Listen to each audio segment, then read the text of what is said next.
Primera de Timoteo vamos a leer capítulo 3, verso 8 al verso 13, vamos a estudiar en la tarde de hoy. Dice el apóstol Pablo: los diáconos asimismo deben ser honestos, sin doblez, no dado a mucho vino, no codiciosos de ganancias deshonestas, que guarden el ministerio de la fe con limpia conciencia. Y estos también sean sometidos a prueba primero, y entonces ejerzan el diaconado si son irreprensibles. Las mujeres asimismo sean honestas, no calumniadoras, sino sobrias, fieles en todo. Los diáconos sean maridos de una sola mujer y que gobiernen bien sus hijos y sus casas. Porque los que ejerzan bien el diaconado ganan para sí un grado honroso y mucha confianza en la fe que es en Cristo Jesús. Ahí el apóstol Pablo va a dar algunos requisitos que deben cumplir estos hombres. La otra vez también veíamos una definición que da el autor acerca de la función del diácono. No, los diáconos son una extensión de la mente, del corazón y de las manos de los pastores con respecto a ciertas facetas de la supervisión pastoral. No son, ellos dirigen de manera delegada todas aquellas cosas que impiden que los ancianos ejerzan el gobierno y la predicación de la palabra y la oración. Ellos se encargan de esas cosas para alivianar el trabajo de los pastores, para que ellos se puedan dedicar al ministerio de la palabra y de la oración y el gobierno de la iglesia, ¿no? Es una autoridad sobre algunos temas de la iglesia que es delegada de los pastores y de los ancianos. Ellos ejecutan las directrices que establecen los ancianos. Y como decíamos al principio, a diferencia de los ancianos, los diáconos no están llamados a gobernar ni a enseñar a la iglesia. Que eso no quita que algún diácono pueda enseñar a la iglesia, ¿no? Pero no es el requisito para ser diácono. Muchas veces cuando hablamos de los diáconos, nosotros pensamos que enseguida lo que se nos viene a la mente es las capacidades. Nosotros, si necesitamos algo, tenemos la tendencia natural, podríamos decir, a buscar, por ejemplo, si necesitamos algún tema de construcción, a buscar a algún albañil, a buscar una persona que tenga conocimiento sobre esa necesidad en específico. Si necesitamos a alguien que administre quizás el dinero de las ofrendas, ayuda a los necesitados, no sea un contador o alguno que esté administrando la empresa. Pero vamos a ver acá algo muy particular y muy interesante, que el Señor no va a dar capacidades, no va a requerir dones específicos, no va a requerir algún talento, sino que va a dar principios de integridad. No, ninguna capacidad. Dios no va a requerir ninguna capacidad, ningún talento especial, ningún don extraordinario, sino que integridad. Integridad. No, Dios demanda integridad de sus siervos. A Dios no le preocupa la billetera ni los apellidos. Dios demanda santidad de su iglesia porque Él es santo, dice el apóstol Pedro. El ministerio que Dios bendice, ¿no?, se edifica sobre la piedad, sobre la santidad. Dios bendice el ministerio de personas que viven en santidad, que viven en integridad. Los diáconos, otro tema muy interesante a tener en cuenta antes de entrar en el detalle, no solo que el Señor se preocupa, como vamos a ver ahora, los requisitos son en cuanto a la piedad, en cuanto a la integridad, sino que también nosotros debemos tener en cuenta que los diáconos no van a hacer todo el servicio de la iglesia. No, mis hermanos. Los diáconos van a ser los modelos de cómo nosotros debemos servir. Van a ser las personas ejemplares a los cuales los demás miembros de la congregación van a anhelar imitar. Ellos van a ser los modelos de servicio de la iglesia. Pero no van a hacer todas las cosas que hay que hacer en la iglesia, sino que toda la congregación. Ellos van a ser ordenados para determinadas actividades, que se van a transformar en modelos de servicio para toda la congregación. No que el diácono va a hacer todo en la iglesia. Porque una de las marcas del verdadero creyente es que sirve en la obra de Dios. No tenemos que esperar ser diáconos para servir. No, los diáconos son el modelo de servicio. Son las personas a las cuales nosotros debemos imitar, por sus cualidades y por su don de servicio. Hoy vamos a ver, podríamos dividirlos en 4 puntos. Uno, vamos a ver los requisitos, unos que hablan de la integridad personal del diácono, otros que hablan de la integridad ministerial del diácono, y eso es muy interesante. Vamos a ver que también del diácono se requiere una integridad en el hogar, y también vamos a ver que hay una promesa y una recompensa para el diácono. Si ustedes ven en el verso 8, el apóstol Pablo comienza y asimismo. Hay una clara distinción que va a hablar de otro oficio, que es el diaconado en este caso, pero a la vez va a remarcar también la importancia que va a tener el diaconado dentro de la iglesia. El diácono no es menos importante que el pastor. Los requisitos para el diácono no son menos importantes que los requisitos para el pastor. De hecho, son los mismos requisitos, salvo el don de predicar, el de enseñar y el de gobierno de la iglesia. Todos los demás requisitos son los mismos. Son los mismos. El estándar no es más bajo. Por eso es muy importante. A veces nosotros vemos al diácono como un escalón más debajo que el pastor. Pero eso no es así. No es lo que vemos a la luz de lo que Pablo está diciendo aquí. Pero ¿por qué es tan importante que el diácono cumpla algunos requisitos o tenga los mismos requisitos que el pastor? ¿Por qué el apóstol Pablo es tan exigente, podríamos decir, para una persona que quizás sirve en algunas necesidades de la iglesia? ¿Por qué el estándar es tan alto? Bueno, el diácono, como vamos a ver en las promesas y en la recompensa, ellos van a ocupar un lugar de confianza dentro de la congregación. ¿Por qué? Porque ellos son los modelos.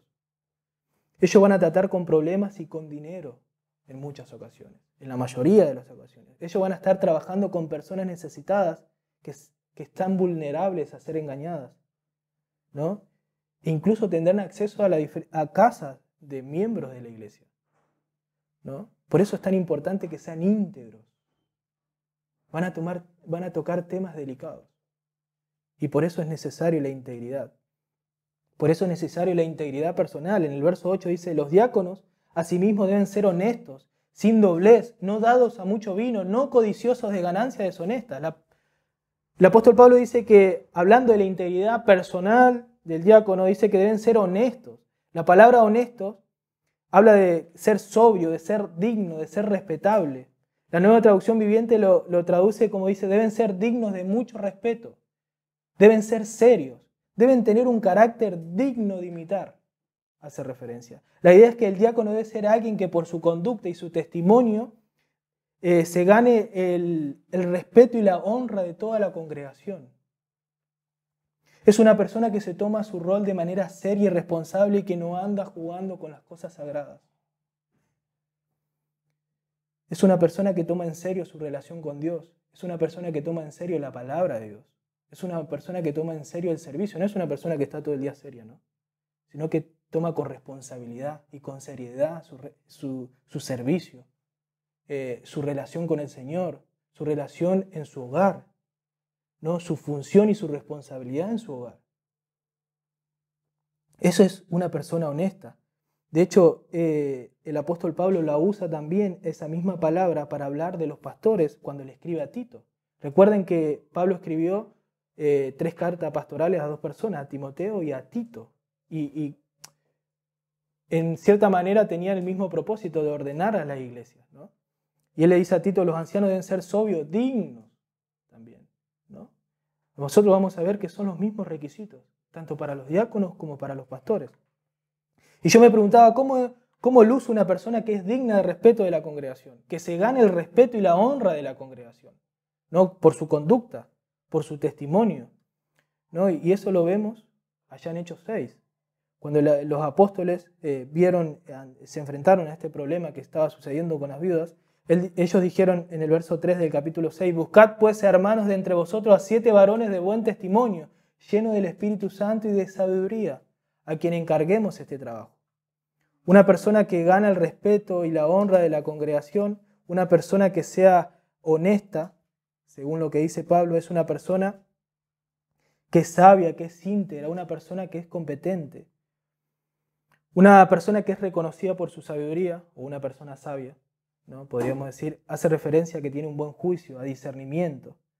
La idea es que pueda ser justo y generoso sin dejar de ser práctico y responsable, porque tenía que cumplir una función operativa, que era distribuir las ofrendas para tratar de satisfacer la necesidad de estas viudas, ¿no? Y para eso necesitaban ser unas personas sabias, ¿no? Que tengan discernimiento espiritual, que tengan buen juicio y sepan identificar cuáles son las personas que realmente estaban en necesidad, ¿no? La sabiduría es la habilidad de ver las cosas a través de la perspectiva de Dios. Es aquella que no se deja llevar por sus impulsos, sino que aplica los principios de Dios para resolver los problemas, ¿no? Ellos debían ser sabios en lo que los ancianos les permitían administrar y a la vez ser sumisos para llevar adelante las directrices que los ancianos le daban, ¿no? Pero hay algo muy interesante. Decíamos que ellos deben ser honestos, deben ser sobrios, dignos de respeto de la congregación, pero deben ganarse, y eso es muy interesante. Ellos deben ganarse el respeto. Ellos deben ganarse a través de su testimonio, no debe ser por imposición. No porque yo soy diácono, vos me tenés que respetar. Ellos deben ganarse a través de su testimonio, a través de su amor, de un servicio lleno de amor, a través de integridad, a través de sumisión a los pastores, a través del amor que tienen por la palabra de Dios. Es un respeto, es una honra que se gana a través de su testimonio, a través de su pasión por las cosas del Señor. Deben ser honestos, dignos de respeto, dice Pablo. Y después comienza a dar algunas características negativas, ¿no? Algunas características que si no se cumplen, no son personas dignas de respeto, ¿no? ¿Cómo lo usa una persona que es digno de respeto? Bueno, actúa sin doblez, no es dado al vino. Una persona o un diácono digno de respeto no es codicioso de ganancias deshonestas, podríamos decir. Una persona sin doblez es una persona de una sola palabra, dice la Biblia de las Américas. No debe mentir, dice la traducción del lenguaje actual. Deben ser sinceros, dice la NBI. Que no tengan dos lenguas. Y eso significa en el original. Que no tenga dos lenguas, que no tenga dos palabras. Deben ser honestos, sinceros, que generen confianza. Su hablar debe ser un hablar en integridad. No debe ser un hipócrita. La idea detrás de esta palabra es que no le diga una cosa a uno y después se da vuelta y diga totalmente lo contrario a otra persona, ¿no? Debe ser sincera, debe ser honesta en lo que habla, en lo que dice. No debe ser un hipócrita. No dice una cosa a una persona y algo diferente a otra. No dice una cosa sabiendo que es lo contrario, ¿no? Debe generar confianza en lo que dice. Debe mostrar integridad en su habla. No debe hablar de manera justa, de manera honesta. No debe andar en chismes. Y eso es muy interesante, ¿no? Después vamos a ver que hay un propósito detrás, sobre todo en Hechos 6, de por qué necesitaban de los diáconos. No solo para dedicarse a la predicación de la palabra, no solo para que los apóstoles no descuiden la predicación de la palabra y la oración, sino también para mantener la unidad de la iglesia. Porque había disputas ya entre las ancianas, ¿no? Ya había disputas ahí entre las mujeres, ¿no? Porque estaban siendo descuidadas, entre las viudas que estaban siendo descuidadas. Entonces eso empezó a poner en riesgo la unidad de la iglesia. Entonces los diáconos, uno de los propósitos de la existencia de los diáconos es para mantener la unidad de la iglesia. Y por eso las personas que ocupan el cargo de diácono deben ser sin doblez, que sean sinceros en el habla, que no estén en chisme. Porque una persona chismosa pone en riesgo la unidad de la iglesia, puede llegar hasta dividir una iglesia. Por eso son muy importantes estos requisitos. El diácono va a ser tentado a actuar con un poco de hipocresía y a hablar con palabras suaves para evitar problemas, pero ellos deben actuar con rectitud, porque el diácono en muchas ocasiones tendrá que amonestar, tendrá que aconsejar, ¿no? Cuando trate con personas necesitadas, lo cual debe estar dispuesto a decir la verdad aun cuando duela. Un diácono tiene que estar comprometido con la verdad. Debe ser veraz, debe hablar con la verdad, aun cuando duela, aun cuando sea difícil. Él no debe hablar con hipocresía para evitar problemas o para quedar bien con las personas. Él debe ir con la verdad, debe ser sincero. Un diácono que no es sincero puede generar división. No solo debe ser sin doblez, no solo debe ser sincero, no debe ser un hipócrita, sino que también no debe ser dado al mucho vino. Está haciendo referencia, claro, a estar alerta, a tener cuidado, a estar en guardia, a ser precavido, a no dedicar tiempo, esfuerzo, a ocuparse en la bebida alcohólica. Nosotros ya hemos hablado en los requisitos al pastor, de hecho podemos verlo en el verso 3, que los pastores no deben ser dados al vino. La única diferencia es que es la palabra mucho. No es no dado al mucho vino, dice ahora Pablo. Pero está hablando del mismo principio, claramente, ¿no? Y hay un principio detrás de lo que está diciendo Pablo aquí, ¿no? Que es el autocontrol y la disciplina, ¿no? El diácono no solo debe ser no debe ser un esclavo del alcohol, sino también no debe ser esclavo de cualquier sustancia o de cualquier otra cosa que no sea Cristo y su palabra, ¿no? Cuando hablamos de control son aquellas cosas que dirigen nuestras acciones, pensamientos, aún nuestros sentimientos. El diácono debe ser una persona que sea gobernada por la carne. Debe ser gobernada por el Espíritu, llena del Espíritu Santo, decíamos, ¿no? Un diácono no vive para satisfacer los placeres, no vive por los placeres, sino vive para servir. El diácono no debe ser esclavo del alcohol, ni tampoco de cualquier otra sustancia, ni de cualquier otra cosa que no sea Cristo y su palabra. Por eso, detrás de no dado al mucho vino está el autocontrol, la disciplina. Y no es un principio no dado al vino que solamente se aplica a los diáconos y a los pastores, sino que a todos los creyentes, ¿no? Y no os embriaguéis con vino, en lo cual hay disolución, sino sed lleno del Espíritu Santo, dice Pablo a los Efesios. El vino es escarnecedor, la bebida fuerte alborotadora, y cualquiera que con ello se embriaga no es sabio, dice el Proverbio 21. No estés con los bebedores de vino, ni con los comilones de carne, el Proverbio 23:20. Y hay un proverbio muy interesante acerca de las bebidas alcohólicas, que es el Proverbio 31, versículo 4 y 5. Dice, no es de los reyes ole muel, no es de los reyes beber vino, ni de los príncipes la sidra, no sea que bebiendo olviden la ley y perviertan el derecho de todos los afligidos. Con el alcohol se pervierte la razón y los principios que uno tiene en la vida. El alcohol lleva a las personas a hacer cosas que estando de manera sobria no se animarían a hacer, incluso se avergonzarían de hacer. Si bien hay que aclarar, como ya se aclaró, que el mandamiento este no es una abstinencia total. Y hay algo muy interesante ahí detrás también. No es una abstinencia total, no es a la moderación, a ser moderados. Pero hay un comentario que es muy simple pero muy interesante a la vez acerca de este principio. Decía el autor, el diácono debe ser moderado en el uso del vino si es que lo usa.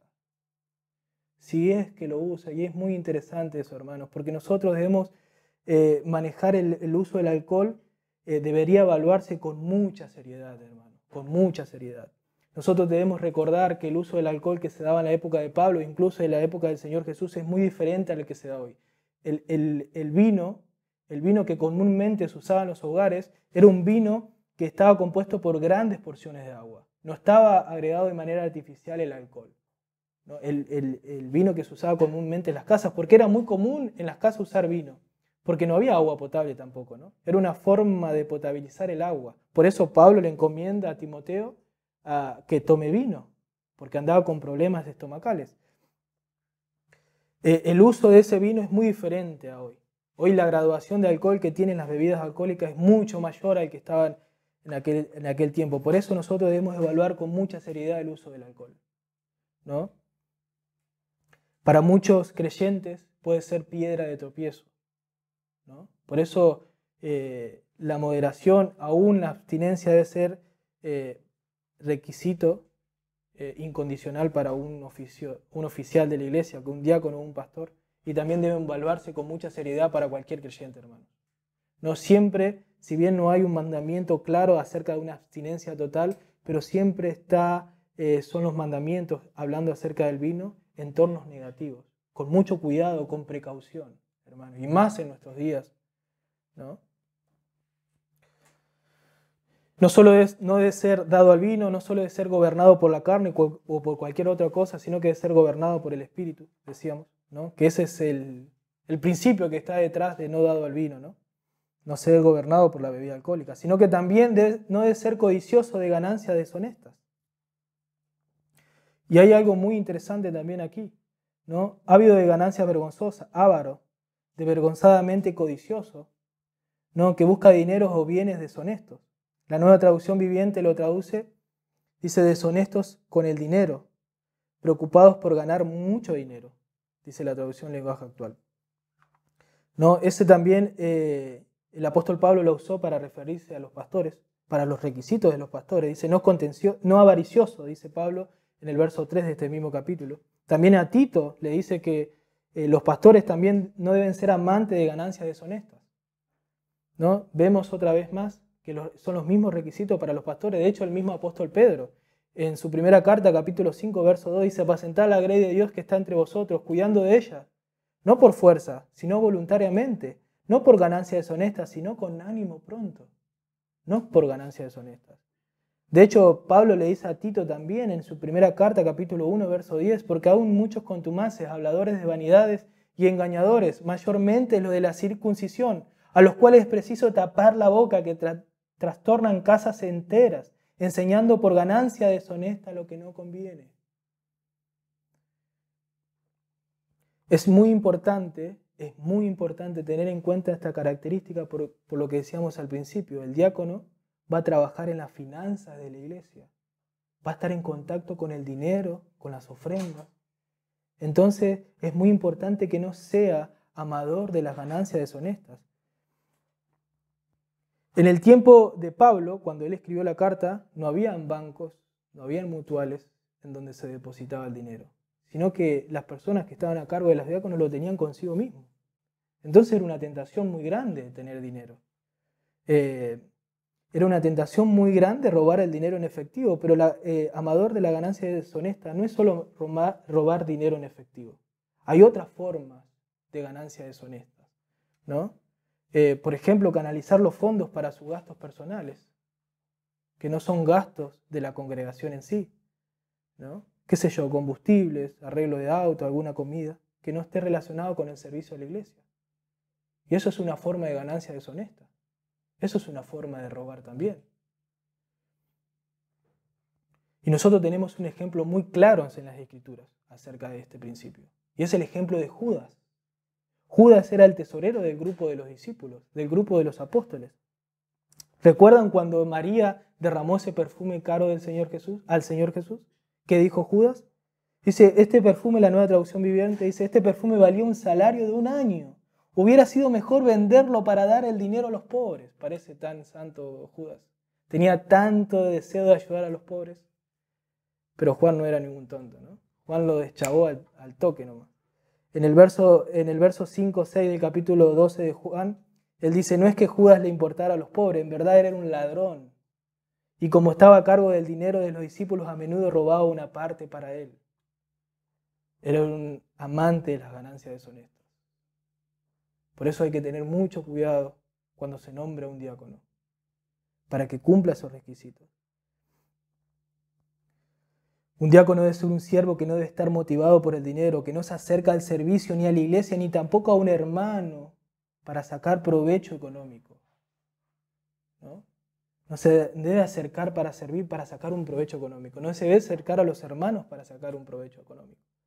Ellos deben ser como dice Pedro. La Nueva Traducción Viviente traduce el capítulo 5, verso 1, dice, háganlo con gusto, no de mala gana ni por el beneficio personal que puedan obtener de ellos, sino porque están deseosos de servir a Dios. Ellos deben servir con la intención, con el deseo, con el propósito de que están sirviendo a Dios. Hay un ejemplo muy interesante en el Antiguo Testamento, de un buen ejemplo, podríamos decir, al cual debemos seguir, que es Nehemías, aquel que estaba encargado de la reconstrucción del templo en Jerusalén, después de la destrucción, la reconstrucción de la ciudad, perdón. Él en el capítulo 5 de Nehemías, verso 14 y 17, dice, durante los 12 años en los que fui gobernador de Judá, desde el año 20 hasta el año 32 del reinado del rey Artajerjes, ni yo ni mis funcionarios reclamamos la ración de comida que nos correspondía.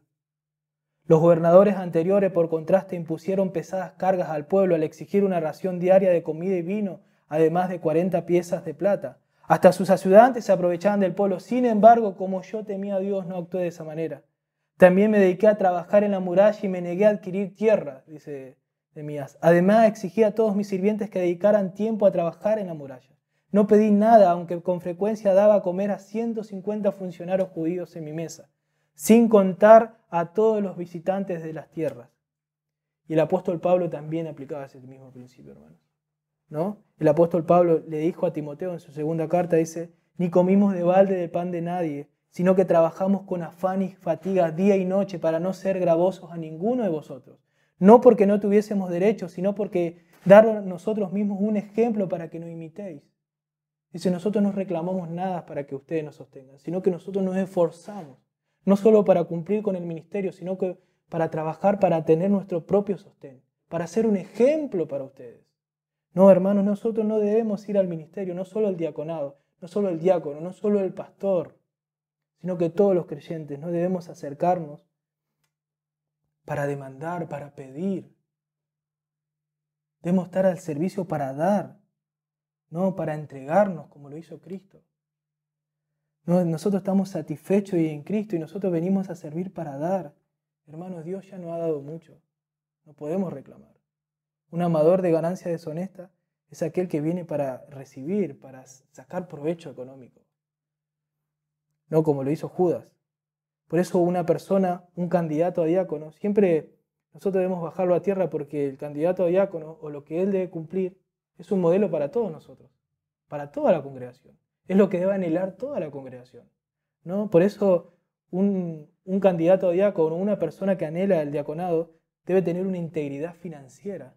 No se puede nombrar a una persona que roba en su trabajo, por ejemplo, o una persona que no sostiene a su familia. No se puede nombrar una persona así. ¿Cómo si no va a administrar las finanzas de la iglesia? Si no puede administrar sus propias finanzas. Ellos deben ser como Samuel. Samuel decía, ahora testifiquen contra mí en presencia del Señor y ante su ungido. ¿A quién le he robado un buey o un burro? ¿Alguna vez he estafado a alguno de ustedes? ¿Alguna vez lo he oprimido? ¿Alguna vez he aceptado soborno? ¿He pervertido la justicia? Díganmelo y corregiré cualquier cosa incorrecta que haya hecho. Él tenía integridad, él no había robado nada, ¿no? Por eso todos debemos tener cuidado con el amor al dinero.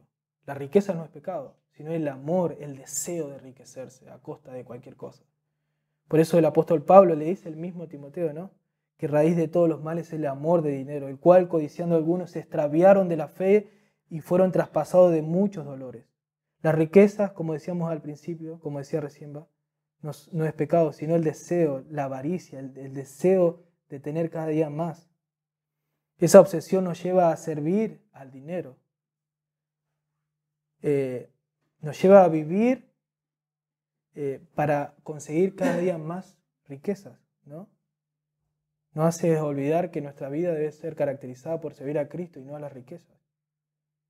El amor al dinero, la avaricia, nos lleva a no ofrendar, ¿no? A hacer cosas indebidas para conseguir más riqueza.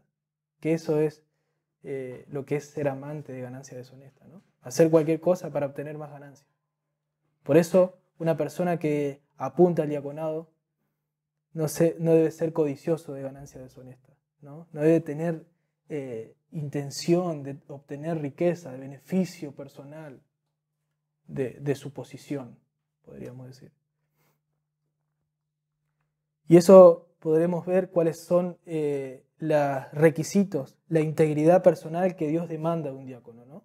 Deben ser honestos, deben ser sinceros, no deben ser hipócritas, no deben ser dados al vino, deben tener autocontrol, disciplina, autodisciplina, no deben ser codiciosos de ganancias deshonestas, no deben venir al ministerio para tener beneficio económico, personal, sino para dar, para servir.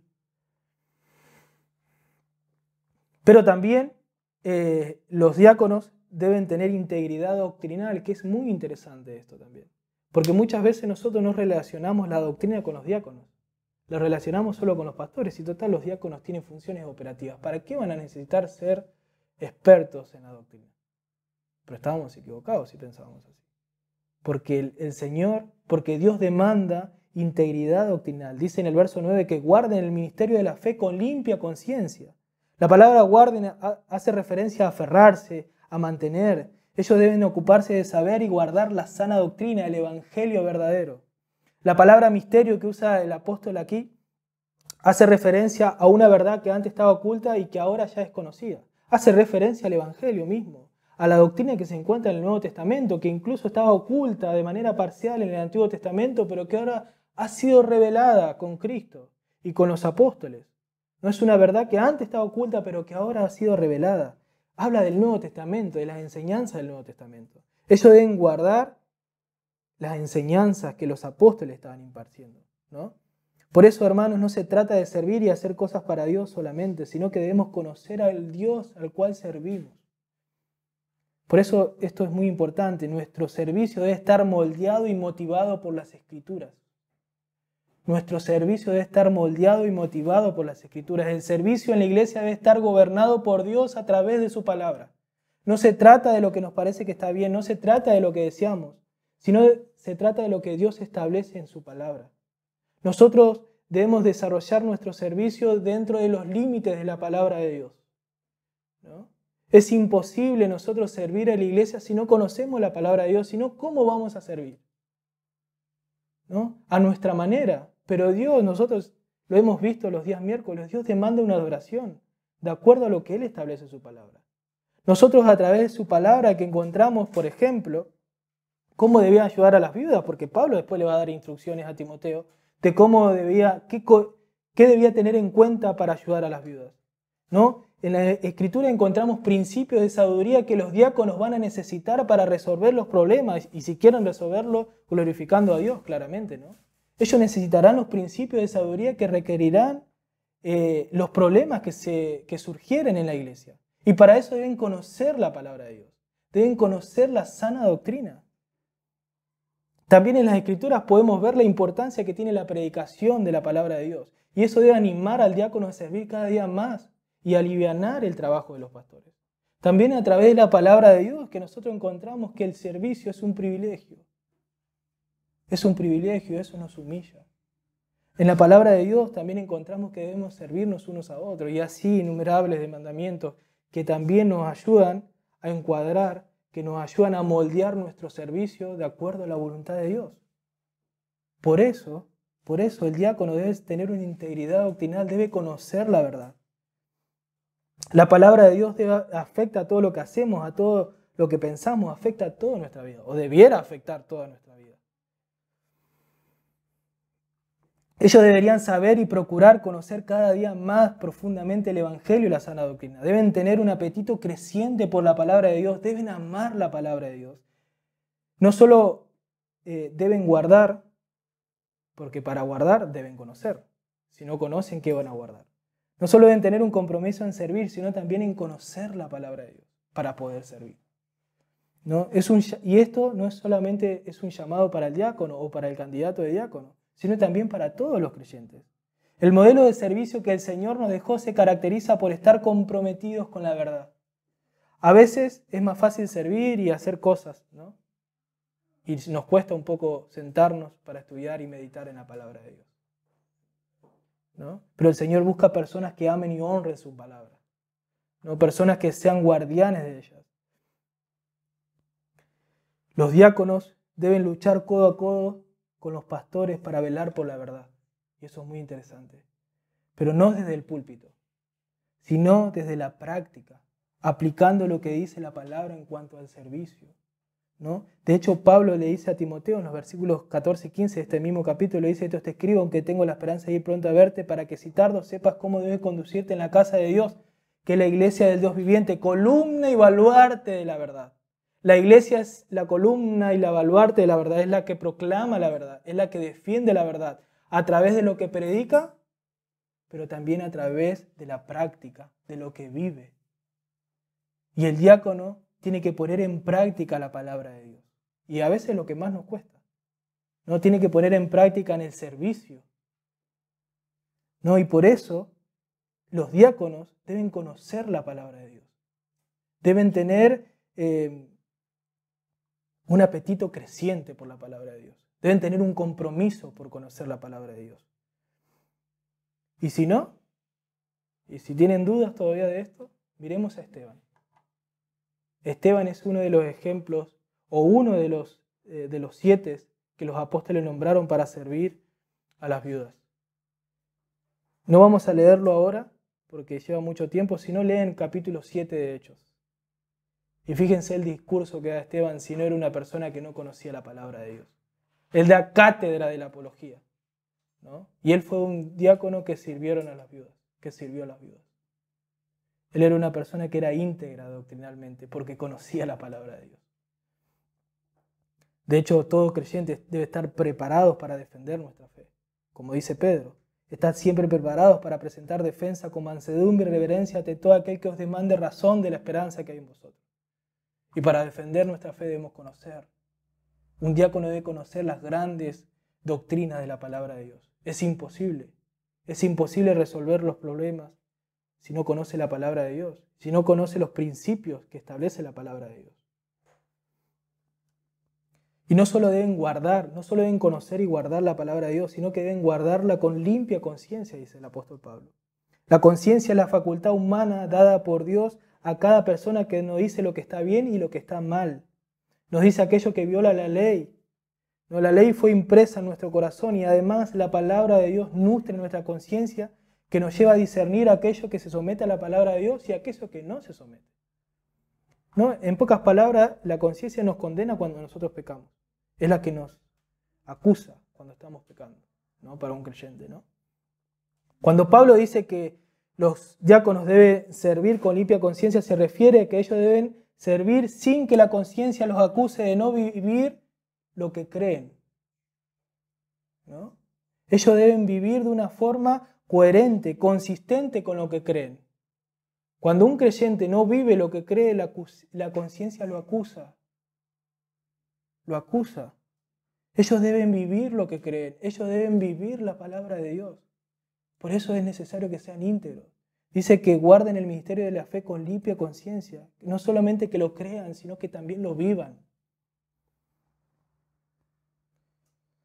Pues el propósito de este mandamiento es el amor nacido en un corazón limpio, de buena conciencia y de fe no fingida, dice Pablo en esta carta, en el capítulo 1, verso 5. Deben ser personas que se caracterizan por trabajar para aplicar lo que aprenden los domingos. No podemos separar nuestras vidas de nuestra doctrina. No, el diácono no puede separar su vida de la doctrina.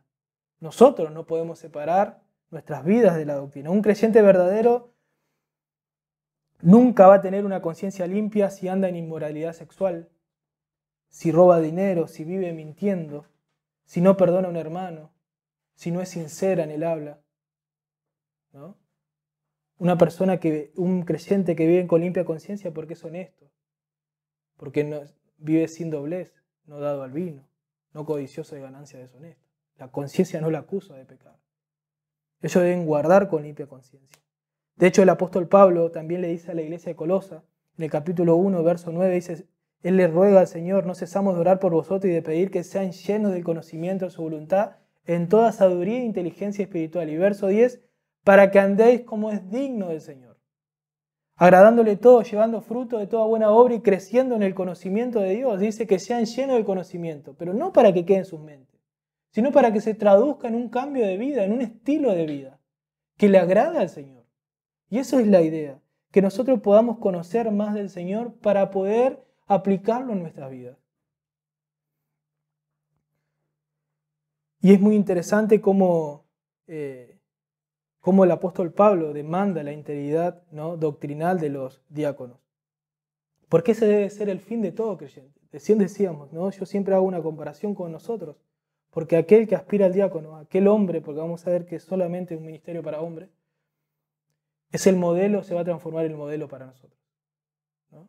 Y así como el diácono, estos requisitos son indispensables para una persona que va a ocupar el oficio del diácono, también es un llamado para todos los creyentes.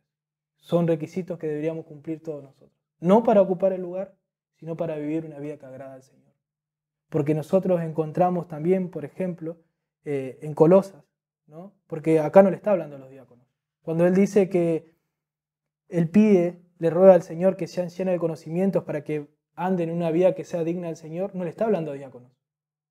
Le está hablando a la iglesia en general, ¿no? Nosotros debemos tener una conciencia como la tenía Pablo cuando le escribió a los Corintios en su segunda carta, capítulo 1, verso 12, dice: para nosotros el motivo de nuestra satisfacción es el testimonio de nuestra conciencia. Nos hemos comportado en el mundo y especialmente entre ustedes con la santidad y sinceridad que viene de Dios. Nuestra conducta no se ha ajustado a la sabiduría humana, sino a la gracia de Dios. Dice, nuestra satisfacción está en el testimonio de nuestra conciencia. Nuestra conciencia nos acusa. ¿Por qué no nos acusa? Dice Pablo. Porque nos hemos comportado con santidad en ustedes y ante el mundo. Porque nos hemos comportado con santidad y con sinceridad, dice el apóstol Pablo. Y ese es lo que nos agrada, eso es lo que nos satisface, porque la conciencia no nos acusa de que no estamos viviendo o que estamos viviendo algo que es contrario a lo que creemos o es contrario a la palabra de Dios. Los diáconos deben ser personas que defiendan la sana doctrina, pero si la doctrina queda en nuestra mente y no se refleja en nuestro estilo de vida, no es sana doctrina. Para que una doctrina sea sana, es una doctrina que no solo está en nuestra mente, sino que se llega a nuestro corazón y se traduce en un estilo de vida. Para que sea sana doctrina, debe expresarse, por ejemplo, en amor hacia los hermanos, en sinceridad, en honestidad, en ser gobernados por el Espíritu Santo. Y eso es una iglesia de sana doctrina. Eso es una persona de sana doctrina. Eso es una persona que está apasionada por la sana doctrina. Muchas veces nosotros estamos confundidos, ¿no? Y cuando vimos hace unos domingos atrás, este versículo a mí me impactó. Porque muchas iglesias de hoy en día reformadas se autodenominan amantes de la sana doctrina.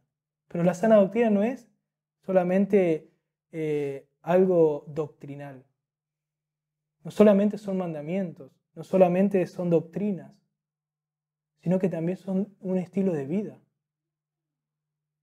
No es algo que nosotros creemos, pero también que lo vivimos. De hecho, en Tito capítulo 2 habla de eso. Nos enseña lo que es sana doctrina y ahí empieza a enumerar diferentes acciones que deben ser las personas. Eso es la sana doctrina. Algo que se cree, pero algo que se vive, que se traduce en estilo de vida, que se traduce en amor a los hermanos, en sinceridad, en honestidad. Y los diáconos deben ser amantes de la sana doctrina. Una persona que defienden la palabra de Dios, pero que la vivan. Que la conciencia no los acuse de que son hipócritas. Dice, y esto también sean sometidos a prueba primero y entonces ejerzan el diaconado si son irreprensibles. Hace referencia a una observación cuidadosa para ver si cumplen con los requisitos. La idea es evaluar al candidato para que pueda cumplir con los requisitos que nombramos aquí, por ejemplo. Pero la idea dice que sean sometidos a prueba primero es antes de ser nombrados diáconos. Y no es que va a haber, bueno, en estos 3 meses lo vamos a probar, no, es la iglesia, porque la iglesia está comprometida en este proceso de evaluación, de observación, es observar cómo se desarrolla naturalmente esa persona. Si está sirviendo, si es una persona que sirve, si es una persona que se somete a las autoridades, si es una persona que ama a sus hermanos, si es una persona que se preocupa por aplicar la palabra de Dios, si es una persona que gobierna bien su casa, si es una persona que habla sin doblez, si es una persona honesta. ¿No? La idea es hacerlo antes de nombrarlo. Es antes de nombrarlo. Es una prueba continua. No es que está hablando, bueno, en 3 meses te vamos a probar. No, es algo natural. Es observar para ver aquellos hombres que cumplen con estos requisitos. Pablo le dice a Timoteo en el capítulo 5, verso 22, dice, no impongas con ligereza las manos a ninguno, ni participes en pecados ajenos, consérvate puro. La idea es manejar la elección de los diáconos con mucho detenimiento y seriedad. No se puede elegir a diáconos si su carácter no ha sido probado. Por eso, como pasa con los pastores, no se puede nombrar un neófito o un creyente recién convertido, porque la idea es que su carácter sea probado, que sea observado.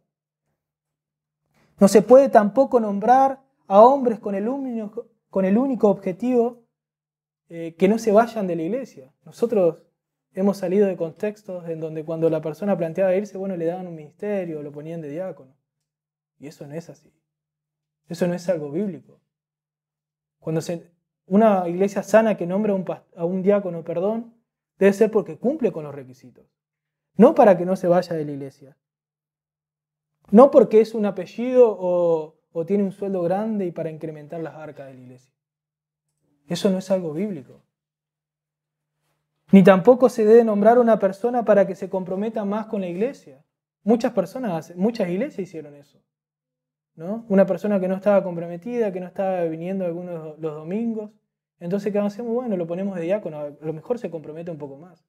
No, porque su carácter debe ser probado antes. No se puede nombrar a cualquier persona.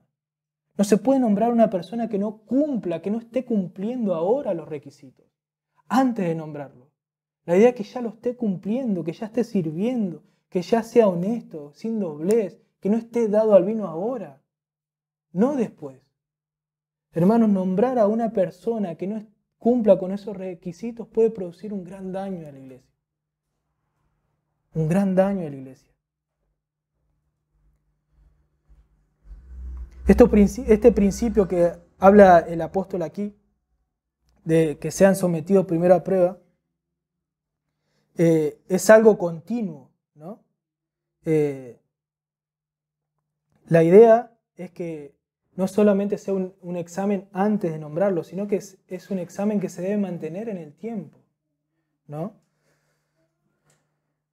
La idea es un examen constante y continuo, antes del nombramiento y después del nombramiento. Estos son los principios que nosotros tenemos para evaluar, como vimos los requisitos la otra vez del pastor, para evaluar al pastor, a los pastores ya nombrados y también a los diáconos nombrados. Porque si un diácono que cumplía los requisitos en un tiempo y es nombrado diácono y después deja de cumplirlos, él debe ser exhortado para que cumpla con los requisitos. No solamente deben cumplir los requisitos para ser nombrados, sino para mantenerse en el puesto. No, por eso es un examen constante y continuo. Tampoco nos vamos a sentar para evaluar, a ver si cumple. Pero la idea es poder observar naturalmente. Los diáconos deben cumplir al principio y seguir cumpliendo estos requisitos. Es un examen, por eso la palabra está en un tiempo continuo, ¿no? Que es algo constante, que deben cumplir antes y después de ser nombrados diáconos. Dice, sean sometidos a prueba primero y entonces ejerzan el diaconado si son irreprensibles. Si pasan la prueba, entonces ahí pueden ser nombrados diáconos. Esa es la idea. ¿No? La palabra irreprensible habla de una persona que no tenga nada para recriminar ni descalificar. No significa que no tenga pecado, sino que sea libre de todo reproche escandaloso, libre de una acusación justificable. La idea es, para ser irreprensible e intachable, es que pueda cumplir con los requisitos que ya hemos hablado: integridad personal, integridad doctrinal. Por eso, hermanos, debemos tener en cuenta estas cosas, estos principios, porque es muy dañino para la iglesia nombrar personas que no lo cumplen. Hasta divisiones han provocado. No solo deben ser íntegros personalmente, no solo deben ser íntegros en lo doctrinal, sino que también deben ser íntegros en el hogar. Y acá vamos a detener un ratito, porque el apóstol Pablo hace un paréntesis en el verso 11. Y las mujeres asimismo sean honestas, no calumniadoras, sino sobrias, fieles en todo. Y hay mucha controversia sobre ese versículo.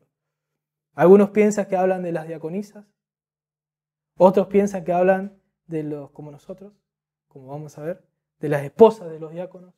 Otros piensan que son las esposas de los diáconos y las esposas de los pastores también.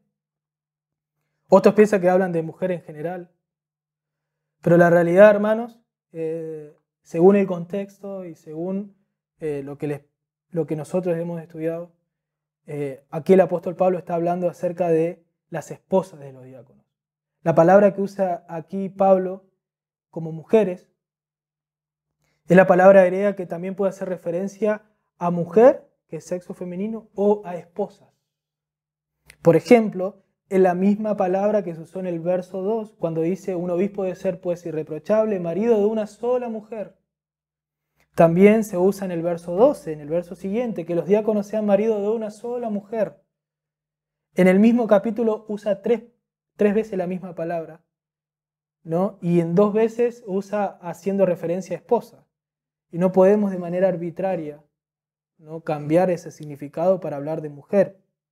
Además, si está hablando acerca de las diaconisas, ¿por qué da los mismos requisitos que ya dio de los diáconos? Porque si ustedes nos ponemos a analizar y vamos a ver, son los mismos requisitos que ya nombró en los versículos anteriores, ¿no?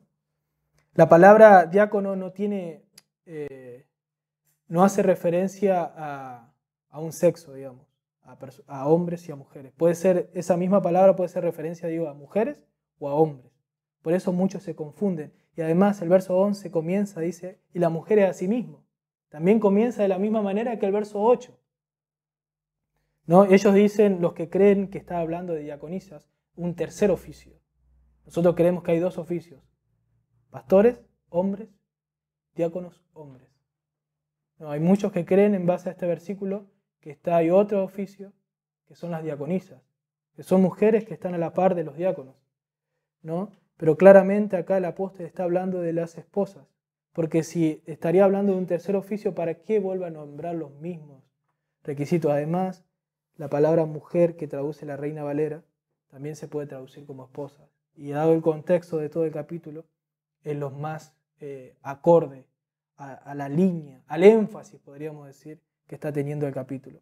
Entonces, aclaradas todas esas cuestiones doctrinales, si ustedes van a ver algunas prédicas, hay de todas las interpretaciones dentro del ámbito reformado, ¿no? Algunos que creen que son diaconisas, pero nosotros, y como la tradición de muchas iglesias también, creen que son las esposas de los diáconos, ¿no? Y porque las esposas van a jugar un rol importante en el oficio del diácono. ¿Y por qué ¿Y por qué Pablo no habla de las esposas de los pastores? ¿Por qué las esposas de los diáconos sí? ¿Por qué las esposas de los pastores no? Bueno, porque las mujeres pueden participar en el desarrollo de la actividad de los diáconos sin poner en riesgo, sin violar el oficio diaconal. A diferencia de los pastores, porque el pastor, a diferencia del diácono, él debe gobernar y enseñar la palabra de Dios, cosa que una mujer no puede hacer. Pero en el diaconado, que es un servicio a los necesitados, una mujer puede ayudar al pastor. Y de hecho, al diácono, no lo confundamos. Una mujer puede ayudar al diácono en ayuda a los necesitados. De hecho, es más, no solo puede, sino que incluso va a ser necesario en muchas ocasiones cuando un diácono tenga que ayudar a una viuda. ¿Qué mejor que la esposa no lo pueda ayudar? O a una mujer soltera, o una madre soltera, ¿no?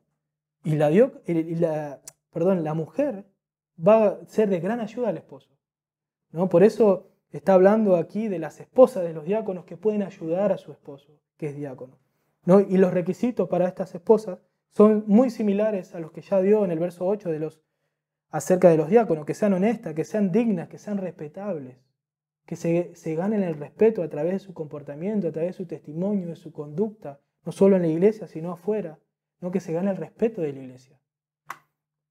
No, la única diferencia que podemos encontrar con los requisitos de los diáconos es no calumniadora, que puede ser sin doblez también, comparada con sin doblez. La palabra calumniadora, valga la particularidad, es la palabra diabolos, que significa diablo. No deben ser diablos, dice el apóstol Pablo. La palabra calumniadora o diablo, no debe ser hija de Satanás. Hace referencia a ser amante de los chismes maliciosos. No, una persona calumniadora es aquella que esparce rumores falsos, que dice indirectas o insinuaciones, críticas y mentiras hacia otra persona. La referencia a esas personas que tienen inclinación a encontrar defectos en el comportamiento y en las actitudes de otros y esparcir sus acusaciones y críticas en la iglesia. Son aquellas personas que tienen un juicio de valor influenciado por la envidia, por la ira, por el resentimiento, por el orgullo y por los celos. Una persona calumniadora genera división en la iglesia. De hecho, esa palabra solamente se usa para referenciar a las mujeres en la Biblia y también para los falsos maestros, ¿no? Por eso la esposa de un diácono que va a ayudar al diácono no debe ser calumniadora, porque eso puede traer problemas atroces en la iglesia, ¿no? La crítica, el chisme. Y además va a tener que enfrentar, si ayuda en determinadas situaciones al esposo, de ayudar a algún necesitado, donde va a estar y va a conocer cosas, ¿no? De las cuales debe guardar secreto, ¿no? Y debe ser lo suficientemente sabia y honesta, no calumniadora, no de esparcir chismes, no hacer juicios criticando a otros hermanos, ¿no? Y deben ser sobrias, que es lo contrario a no calumniadoras. Habla de una persona que es estable, prudente, que habla de dominio propio, de un juicio equilibrado, no dado a algún comportamiento extremo, que es la definición de la palabra griega que usa aquí como sobrias. La idea es no ser impulsiva, que no se deja dominar por sus sentimientos, que no se deja dominar por un comportamiento extremo como la ira, los celos. Pero también deben ser no solo honestas, no solo no calumniadoras, no solo sobrias, sino también fieles en todo. Habla de fidelidad, de mujeres que sean leales y confiables. La fidelidad es crucial en el servicio en todas las áreas, ¿no? La fidelidad que Dios demanda es en toda su vida, con Cristo y su palabra, en su familia, en el servicio en la iglesia, en su testimonio con los de afuera. Esa es la fidelidad que Dios demanda de la mujer de un diácono, que sea fiel en todo, en su responsabilidad en el hogar, con Dios y su palabra, ¿no? En el servicio en la iglesia. Y después vuelve a hablar de los diáconos, en el verso 12. Por eso también nosotros, eso es un argumento más a favor de que el verso 11 está hablando de la esposa de los diáconos, porque el apóstol Pablo hace un paréntesis entre el verso 10 y 12, porque antes venía hablando de los diáconos, de las características de los diáconos, y ahora sigue hablando de los diáconos, en el verso 12. Y dice, los diáconos sean maridos de una sola mujer y que gobierne bien sus hijos y su casa. Estamos hablando que Dios demanda integridad en el hogar, ¿no? Y por eso los diáconos sean maridos de una sola mujer. En el griego, la palabra maridos de una sola mujer hace referencia a hombres de una sola mujer o esposos de una sola mujer. La idea habla más de pureza sexual que de estado civil. La idea es que el diácono sea fiel a su esposa y también sea un ejemplo de pureza en su trato con el sexo opuesto. Y va más allá incluso de estar casado o no, es una cuestión de virtud. La idea es que el diácono sea reconocido por estar dedicado exclusivamente a su esposa, ¿no? Debe ser un ejemplo de pureza sexual tanto en lo físico como en lo mental. Y también que sea marido de una sola mujer es un ejemplo para todos los hombres y para toda la congregación, ¿no? Porque el apóstol Pablo, porque el hecho de ser marido de una sola mujer habla de integridad sexual, que está comprometido y dedicado a su esposa, ¿no? Y habla de una pureza sexual, ¿no? Que va más allá de estar casado, no, porque un soltero también Dios demanda integridad sexual, pureza sexual, que su sexualidad se la entrega a Dios, ¿no? Porque el apóstol Pablo le dice a la iglesia tesalónica en el capítulo 4, verso 3, dice, pues la voluntad de Dios es vuestra santificación, que os apartéis de fornicación. Eso es practicar el sexo fuera de los parámetros de Dios. Y ese mandato no es para los diáconos solamente. Ahí le está hablando a toda la iglesia. Por eso es un llamado a la integridad sexual para todos, ¿no? Un autor dice, es un llamado ser marido de una sola mujer. Es un llamado a alejarnos del adulterio, pero también a alejarnos de un corazón errante, de ojos errantes, de manos errantes. Es un llamado para cada uno de nosotros a ser puros y castos, a ser ejemplos en carácter y en conducta, ya sea en el matrimonio o en la soltería, ¿no? La idea es que ellos sean íntegros en cuanto a su matrimonio, que ellos reflejen un matrimonio bíblico, que ellos estén comprometidos con su mujer, que sean íntegros sexualmente. Y también que gobierne bien sus hijos y sus casas. La palabra gobierna habla de dirección, de autoridad sobre, de cuidar, de ayudar, de ocuparse, de dirigir. El diácono debe ser un hombre que administra bien su hogar. Debe ser un padre responsable que tiene en sujeción a sus hijos en un contexto de amor y de disciplina. Debe encargarse de proveer para su familia en la parte financiera, emocional y espiritual. Él debe ser el pastor de su familia, ¿no? Debe ser un pastor en su hogar, como decíamos al principio. Debe ser una persona que ame a sus hijos, que los cuide, que los discipline si es necesario. Que no deja a sus hijos a cargo de su esposa y se desentienda para servir a la obra. No, su primer ministerio es su familia. Es una persona que no pone al trabajo antes que su familia. Por eso es una persona que tiene las prioridades en orden. Debe ser un líder espiritual responsable y amoroso. En pocas palabras, que gobierne bien su casa, podríamos decir, es un hombre que tiene la casa en orden. Debe ser un ejemplo de servicio y dedicación en su hogar. En su hogar. Si un hombre no puede conducir con ternura, dijo un predicador, si un hombre no puede conducir con ternura y amar sacrificialmente a su propia familia, no puede ser diácono. Porque su primer ministerio está en su casa, gobernando, dirigiendo su casa, proveyendo a su casa, administrando financieramente su casa, ¿no? Y me preguntaba, ¿cómo están nuestras prioridades? ¿No? Porque el diácono debe ser una persona que tenga las prioridades en orden, ¿no? Debe amar a Dios y su palabra, a su familia, a su iglesia? ¿Cómo están nuestras prioridades?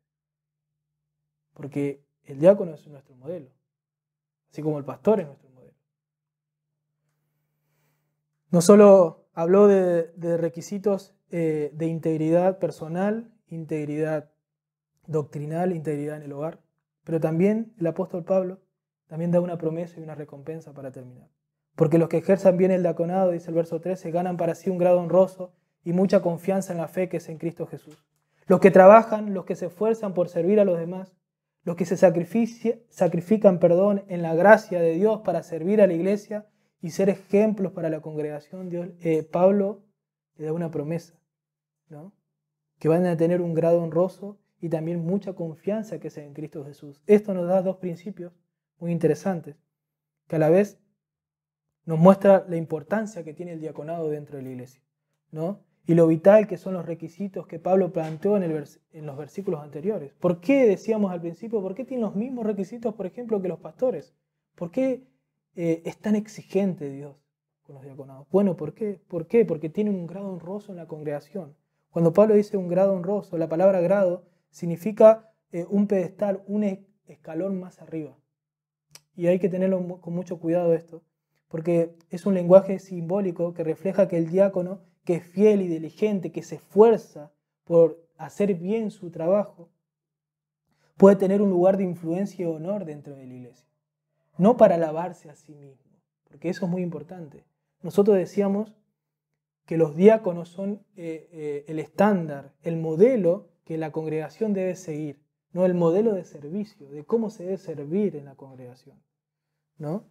Por eso es importante que los diáconos tengan una influencia y un honor dentro de la iglesia, porque ¿a quién vamos a imitar nosotros?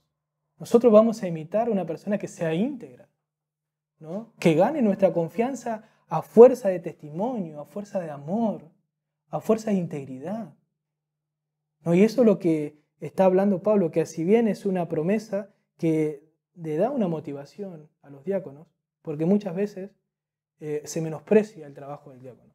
Muchas veces hace cosas que muy pocos quieren hacer, ¿no? Como pasaba quizás en la iglesia de Éfeso, en donde estaba Timoteo. Menospreciaban a los diáconos. Entonces, lo que quiere hacer Pablo aquí con esta promesa, ¿no? Que tengan en alto también a los diáconos. Ellos son el ejemplo de la congregación, ¿no? Por eso dice que si ellos trabajan bien, se ganan un grado honroso, ¿no? Ganan honor, influencia dentro de la congregación. Y eso es necesario para que quieran imitarlos, ¿no? Y eso hace que ellos sirvan, dice, ganen mucha confianza en la fe que es Cristo Jesús. La palabra confianza habla de denuedo para hablar, de valentía. El hecho de que ellos hagan bien su trabajo no solo ganan la honra y el respeto de la congregación, sino que también es un aliciente, es un motivador para crecer en su servicio en la congregación, ¿no? Dice que le da más valentía, le da más denuedo para hablar, para trabajar, para servir para la obra del Señor. Cuando el diácono hace bien su trabajo, el Señor lo bendice, ¿no? El Señor le da nueva fuerza, le da valentía, le da denuedo para seguir sirviendo al Señor, ¿no? Y eso hace referencia a la palabra confianza que Pablo da aquí, ¿no? Y eso nos muestra que es importante el trabajo del diácono para la congregación, ¿no? Es importante también que el diácono cumpla con los requisitos y también es una promesa que le da ánimo a los diáconos. Como decía, muchas veces los diáconos son menospreciados y son tenidos en poco. Son tenidos se piensa que los diáconos son menores que los pastores, en cierta manera. Y son actividades diferentes, son funciones y oficios diferentes, y eso hay que tener en claro, ¿no? Que el pastor y el diácono hacen oficios, cumplen oficios o funciones diferentes, pero ellos deben ser respetados por la congregación, tanto el pastor como el diácono, ¿no? Porque ellos van a ser nuestros modelos, ellos son los modelos, ¿no? Porque todos estamos llamados a servir. El verdadero creyente está llamado a servir porque es la forma en que nosotros podemos adorar a un Dios que nos ha dado todo, ¿no? Y el diácono es nuestro ejemplo, es nuestro modelo de servicio, ¿no? Un diácono que tenga una integridad personal, no un diácono que sea honesto, sin doblez, que no está dado al vino ni cualquier otra sustancia, que es gobernado por el Espíritu Santo. Uno que no desea las ganancias deshonestas, uno que no sea avaricioso. Una persona que conozca la palabra de Dios, pero que la viva. ¿No? Una persona que gobierna bien su casa, eso es un ejemplo para la congregación. Y eso es una persona que está habilitada para estar en el oficio de diácono, que debe ser un hombre. Un hombre.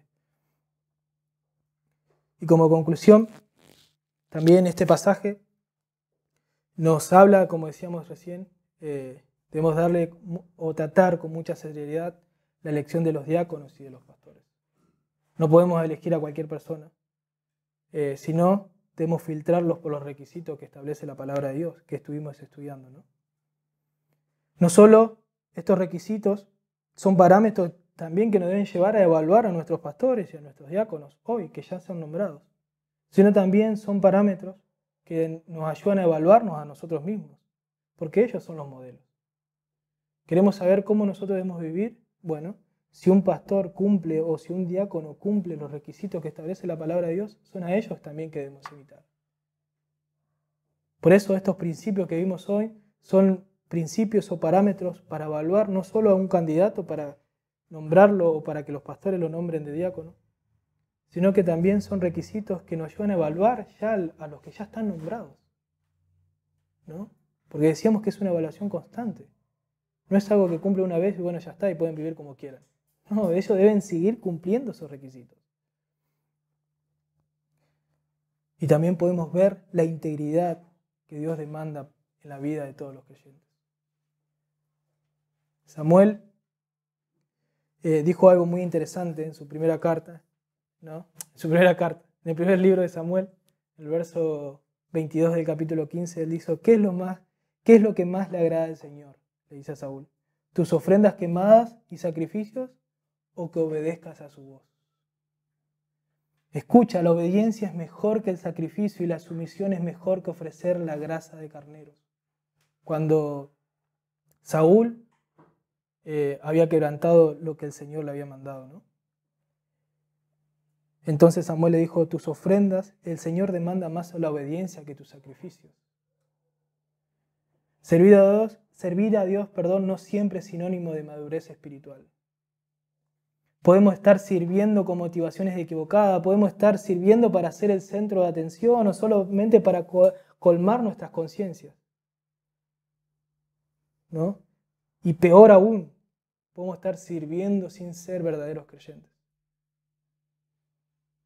Nosotros no servimos para ganarnos algo, no servimos para ganarnos aprobación, no servimos para ganarnos la aprobación de Dios, para ser creyentes. Nosotros servimos como adoración a Dios, porque Dios nos ha dado tanto, porque es un privilegio poder participar en su obra. Dios demanda que vivamos en santidad. La desobediencia mancha nuestro servicio, es un mal ejemplo para la iglesia y empaña el testimonio de Cristo en la comunidad. El llamado o los requisitos que Dios demanda a un diácono es un requisito que demanda para todos los creyentes, hermanos. Estamos llamados a vivir en santidad, en integridad. ¿Y qué nos preocupa más? ¿Obedecer a Dios en todas las áreas de nuestras vidas o venir a servir? Y vuelvo a destacar, no estoy un verdadero creyente que le apasiona obedecer a Dios, que está comprometido con obedecerlo, esa persona va a servir, va a ser algo natural. Una persona que ama a Dios, que contempla el Evangelio, que contempla lo que hizo Cristo en la cruz, ¿cómo no va a entregar su vida en adoración a Dios, en servicio hacia Dios? Por eso decíamos al principio que el hecho de estar activo en un ministerio no significa que estamos bien espiritualmente, ¿no? Dios demanda santidad, Dios demanda obediencia, integridad. Por eso, hermanos, vivamos en santidad. Preguntémonos cómo está nuestra relación con Dios. Y va más allá del ministerio. Digo, es porque es más importante nuestra relación con Dios, nuestro estudio de la palabra de Dios, nuestra meditación de la palabra de Dios. Es más fácil venir y hacer cosas en la iglesia que vivir en obediencia. El apóstol Pablo le dice a Tito No hablando acerca de la sana doctrina, en el capítulo 2, en el verso 10 dice, le da una serie de mandamientos que deben seguir, y él termina diciendo, esto harán que la enseñanza acerca de Dios nuestro Salvador sea atractiva en todos los sentidos, pues la gracia de Dios ya ha sido revelada, la cual trae salvación a todas las personas, y se nos instruye a que nos apartemos de la vida mundana y de los placeres pecaminosos. En este mundo maligno debemos vivir con sabiduría, con justicia y devoción a Dios, mientras anhelamos con esperanza ese día maravilloso en que se revele la gloria de nuestro gran Dios y Salvador Jesucristo. Él dio su vida para liberarnos de toda clase de pecado, para limpiarnos y para hacernos su propio pueblo, totalmente comprometido en hacer buenas acciones. Debe enseñar estas cosas y alentar a los creyentes que las hagan, dice el apóstol Pablo a Tito. Por eso, hermanos, debemos vivir en integridad, debemos vivir en santidad. Dios demanda integridad, Dios bendice a una iglesia que obedece al Señor, una iglesia obediente. Por eso, hermanos, debemos mirar a Cristo, que Él es nuestro ejemplo mayor, nuestro ejemplo supremo de servicio. Debemos imitar la mente que tuvo Cristo. Haya pues en vosotros ese sentir que hubo también en Cristo, el cual siendo en forma de Dios no estimó el ser igual a Dios como cosa a la cual aferrarse, sino que se despojó a sí mismo, tomando forma de siervo. Hecho semejante a los hombres y estando en la condición de hombre, se humilló a sí mismo, haciéndose obediente hasta la muerte y muerte de cruz. El Señor Jesús se hizo siervo para venir a dar, para venir a rescatar, hermanos. Y esa es la idea de servicio que Dios demanda de nosotros, un servicio que se entregue a sí mismo, que dé, que no venga a reclamar, sino que dé y que viva en integridad, hermanos. Y no solo eso, sino que también debemos mirar a Cristo no solo porque es nuestro ejemplo, sino porque necesitamos el Evangelio, hermanos. El apóstol Pablo le dice a la iglesia de Filipos, queridos amigos, siempre siguieron mis instrucciones cuando estaban con ustedes y ahora que estoy lejos es aún más importante que lo hagan. Esfuércense por demostrar los resultados de su salvación obedeciendo a Dios con profunda reverencia y temor, pues Dios trabaja en ustedes y les da el deseo y el poder para que hagan lo que a Él le agrada. Sin el Evangelio no somos nada. Sin la gracia de Dios, por eso cantábamos hace un rato, Señor, te necesito. Te necesitamos, Señor, para poder vivir como te agrada. Va más allá a veces de nuestras propias capacidades, hermano. A veces más fuerte que nosotros. Por eso necesitamos el Espíritu Santo. Por eso necesitamos ser gobernados por el Espíritu Santo a través de su palabra. Por eso debemos rogarle para que el Señor nos dé gracia para estar a la altura de su llamado. Estos mandamientos sin la gracia del Evangelio no son nada. Por eso necesitamos de la gracia, necesitamos del poder de Dios para poder estar a la altura. Por eso, hermanos, debemos orar para que el Señor levante pastores, para que levante diáconos, ¿no? Que estén a la altura del llamado y que sean ejemplos para nosotros, hermanos. Y al mismo tiempo debemos orar para que nosotros podamos estar a la altura de este llamado. Porque el llamado o los requisitos que Pablo nombró aquí son para personas que van a cumplir un oficio determinado, que no lo van a cumplir todos en la congregación, que solamente unos hombres que cumplan estos requisitos. Pero a su vez debemos orar para que nosotros también podamos imitarlo, para que nosotros podamos ser un reflejo del Evangelio, para que nosotros, como dice Pablo a la iglesia de Colosa, vivamos una vida digna del Evangelio, y para que nosotros podamos, como dice Pablo a Tito, que poder adornar la doctrina, para que nuestras vidas sean un reflejo de lo que creemos. En pocas palabras, como le dice Pablo, para que nosotros seamos amantes de la sana doctrina. Y la sana doctrina no es algo intelectual, no solamente son doctrinas, sino que también son vidas transformadas. Y esa es la iglesia que Dios bendice.